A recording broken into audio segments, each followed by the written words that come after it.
Hi అండి, welcome to Sindhu ముచ్చట్లు. ఈరోజు మన రెసిపీ వచ్చి నవరాత్రుల్లో రెండవ రోజు అమ్మవారికి నైవేద్యం పెట్టే పులిహోర అండి. చాలా ఈజీగా క్విక్గా ఎలా చేసుకోవాలో మీకు ఈరోజు వీడియోలో చూపించబోతున్నానండి. ముందుగా ఒక కుక్కర్ తీసుకోండి. అందులో ఒక గ్లాస్ బియ్యం వేసుకొని బాగా 2-3 టైమ్స్ వాష్ చేసుకొని పక్కన పెట్టుకోవాలండి. 1:2 రేషియోలోని ఒక గ్లాస్కి 2 గ్లాసులు వాటర్ చొప్పున తీసుకొని కుక్కర్ మూత పెట్టుకొని ఒక 2 విజిల్స్ వచ్చినంత వరకు ఉడకబెట్టుకోవాలి అండి. ఇప్పుడు నిమ్మకాయ సైజు, పెద్ద నిమ్మకాయ సైజు అంతా చింతపండు తీసుకోవాలండి. వీలైతే మీరు గ్రామ్స్లో చెప్పాలంటే ఒక 35 గ్రామ్స్ చింతపండు తీసుకొని అందులో ఒక హాఫ్ గ్లాస్ వేడి నీళ్ళు కూడా వేసుకొని ఒక 5 మినిట్స్ నానబెట్టుకోవాలండి. చూడండి, బాగా నానింది కదా. చింతపండు గుజ్జు కూడా సపరేట్ అయింది. ఇప్పుడు ఒక కడాయి తీసుకొని అందులో ఈ చింతపండు గుజ్జుని ఫిల్టర్ చేసుకొని వేసుకోవాలండి. స్టవ్ వెలిగించుకొని చూడండి, చింతపండు గుజ్జు బాయిల్ అవడం స్టార్ట్ అయింది కదా. ఇప్పుడు ఒక 6 పచ్చిమిరపకాయలు కట్ చేసుకొని వేసుకోవాలండి. 1.5 స్పూన్ కూడా ఇప్పుడే వేసుకొని బాగా మరగనివ్వాలండి చింతపండు గుజ్జుని. చూడండి, బాయిలింగ్ స్టేజ్లో ఉంది కదా. ఇది హాఫ్ అయినంత వరకు, థిక్ అయినంత వరకు మరగబెట్టాలండి. ఇందులోనే ఇప్పుడు నేను ఒక స్పూన్ పసుపు కూడా వేసుకున్నానండి. వేసుకున్న తర్వాత మీ టేస్ట్కి తగ్గట్టు చిన్న బెల్లం కూడా వేసుకుంటే ఇంకా బాగా టేస్ట్ వస్తుందండి పులిహోర. చూడండి, ఆల్రెడీ థిక్ అయిపోయింది కదా. ఇప్పుడు స్టవ్ ఆఫ్ చేసుకోవాలండి.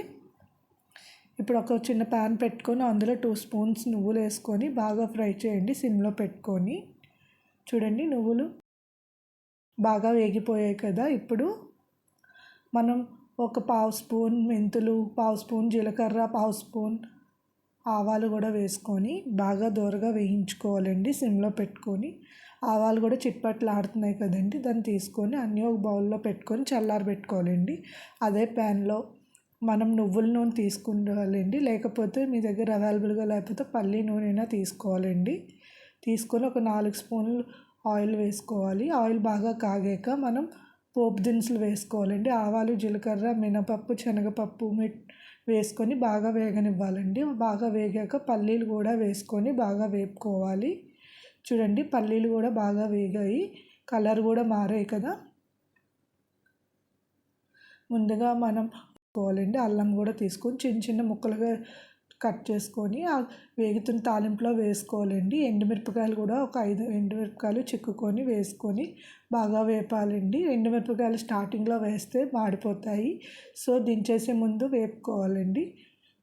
ఇప్పుడు చూడండి, అన్నం కూడా చల్లారిపోయింది. ఒక ప్లేట్లో వేసి చల్లారబెట్టాలండి. అన్నం కూడా చల్లారిపోయింది కదా. మనం కరివేపాకుని వేడిగా ఉన్నప్పుడే అన్నంలో మిక్స్ చేసుకుంటే ఫ్లేవర్ బాగా పడుతుందండి. ఇప్పుడు మనం చింతపండు గుజ్జును కూడా తయారు చేసుకున్నాం కదా, అది కూడా అన్నంలో వేసుకొని బాగా మిక్స్ చేయాలండి. మనం చేసుకున్న పోపు కూడా అందులో మిక్స్ చేయాలి. ఇప్పుడు ఇందాక మనం ఆవు పిండి, మెంతిపిండి చేసుకున్నాం కదా, అది కూడా ఒక 2 స్పూన్స్ వేసుకొని బాగా కలుపుకోవాలండి. చూడండి, పులిహోర స్పూన్తో కన్నా హ్యాండ్తో మిక్స్ చేస్తే బాగా మిక్స్ అవుతుంది. చూడండి, పులిహోర క్విక్గా రెడీ అయిపోయింది. మీరు కూడా ట్రై చేసి ఎలా వచ్చిందో కామెంట్ బాక్స్లో కామెంట్